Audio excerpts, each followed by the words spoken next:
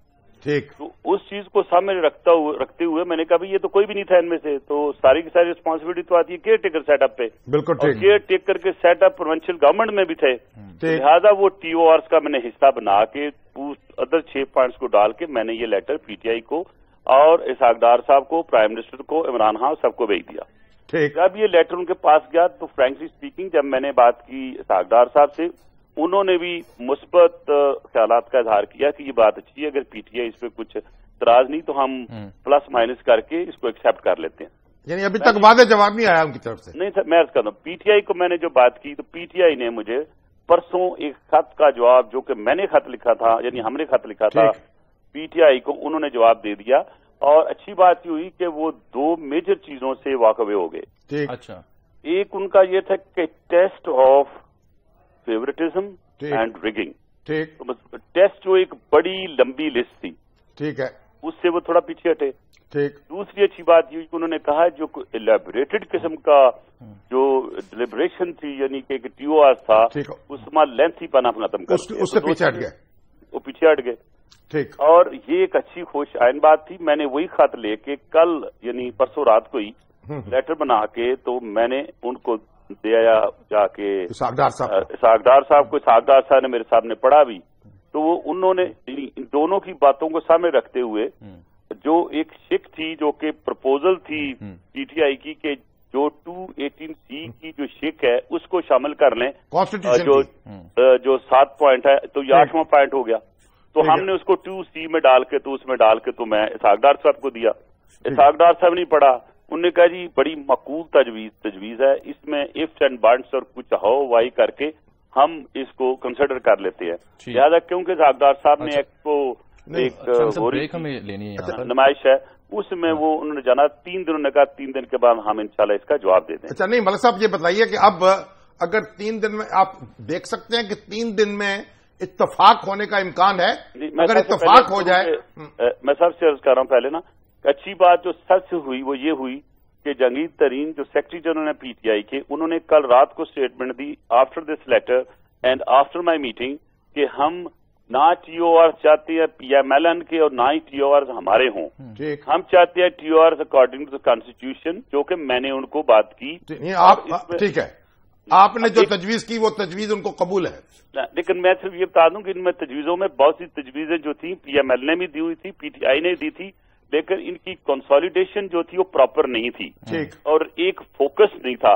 ہم نے وہ فوکس بھی کی اور ایڈیشنل جو T O R caretaker set up کے خلاف آیا وہ ان سب کو پسند آیا. اور سر ایک بنتی بات اصول کی ہے کہ جو وقت کی حکومت ہے فرض تو اس کا تھا الیکشن کرانا, اگر انہوں نے الیکشن صحیح نہیں کرایا, کرپٹ پریکٹسز ہیں, کسی کو فیور کیا ہے تو let the judicial commission decide it. یعنی 3 دن جو تھے جن میں 1 دن گزر چکا ہے, 2 دن میں اگر اتفاق ہو جائے اس بات پر اور اعلان ہو جائے کمیشن کا تو پھر پی ٹی آئی واپس جا سکتی ہے اسمبلی میں. ہاں جی نہیں ایسا نہیں ہوگا. اس وقت ہم جو جوڈیشل کمیشن کے سلسلے میں جو جرگا بیچ میں آ گیا جس کو میں کنوین کر رہا ہوں تو اس میں جیسے کہ پی ٹی آئی نے لیٹر ہمیں لکھا, ہم چلے گئے اسحاق ڈار صاحب کے پاس. اسحاق ڈار صاحب ہم ہی خط لکھیں گے ابھی, اب اس کو ایگزامن کر کے جو ہم نے پروگرام کیا ہے کہ ابھی آ جائیں گے اپنے سراج الحق صاحب بھی اگلے 2 دن میں. اس میں وقت لگے گا آپ کے خیال میں؟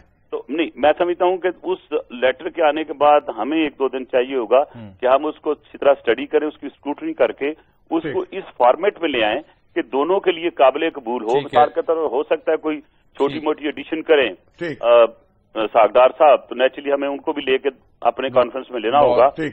اور اگر دونوں سائڈیں اس ایک فردر جو ہم دیں گے revise draft of the T O Rs اگر اس پہ ایگری کر جاتے ہیں تو پھر تو کوئی مسئلہ نہیں. میں تو بلکہ کہوں گا کہ اگر یہ ہوتا ہے تو ایک نیشنل لیول پہ سیریمنی ہونی چاہیے اور اس میں بڑے لیڈر بیٹھ کے اس کو سائن کریں تاکہ ایک کنسنسس جو ہے سامنے آئے اور یہ ایک جو deadlock between P T I and government ہے وہ ختم ہونا چاہیے. ٹھیک ہے, بہت بہت شکریہ رحمان ملک صاحب, اس بارے میں اپنے تفصیلات سے ہمیں آگاہ کیا. شامی صاحب مزید آپ سے بھی سنتے ہیں لیکن ایک بریک کی جانب ہمیں بڑھنا ہے. ناظرین ملتے ہیں بریک کے بعد.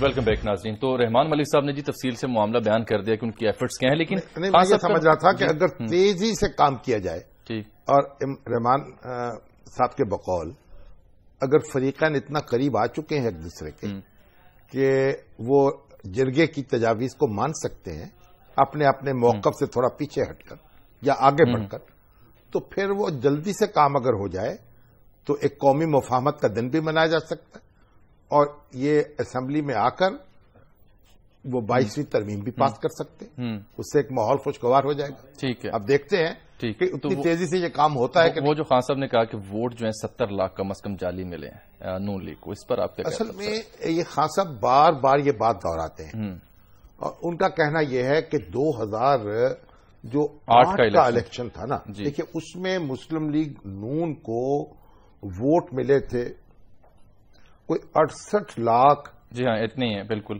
اور اب کی بار کوئی 5324. جی جی ٹھیک ہے نا. ٹھیک, لیکن اس کو ووٹ ملے ہیں اس الیکشن میں 2013 میں 1,48,74,108. ٹھیک ٹھیک.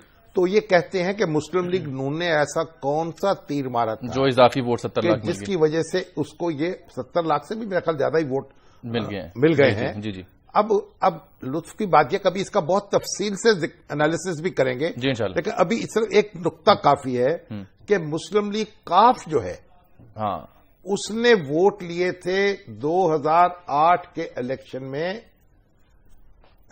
2008 کے الیکشن میں اس کے ووٹ تھے 80 لاکھ جی 7,218 اور وہ 2013 میں میسیولی ڈیکریز اور 2013 میں مسلم لیگ کاف جو ہے اس کے ووٹ ہو گئے 14,09,905. ٹھیک ٹھیک. گویا مسلم لیگ کا جو مجموعی ووٹ تھا جو مسلم لیگ نون اور کاف میں وہ تقریباً وہی ووٹ تھا کوئی 1.5 کروڑ ووٹ کے لگ بھگ, یعنی 1 کروڑ سے 50 لاکھ سے اوپر کا ووٹ. ٹھیک ٹھیک. تو 2008 کے الیکشن میں اس کی بڑی تعداد جو تھی مسلم لیگ کاف کی طرف تھی اور 2013 کے انتخابات میں وہ جو ٹلٹ تھا وہ مسلم لیگ نون کی طرف آ گیا.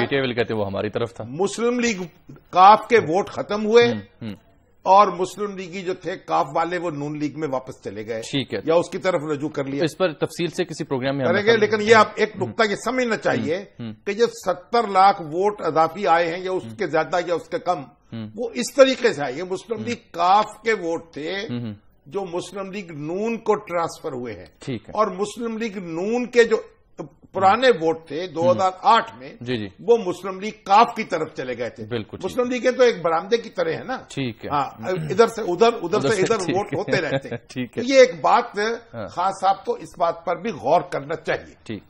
قصور کا ذکر کر لیں سر اب. ہاں جی.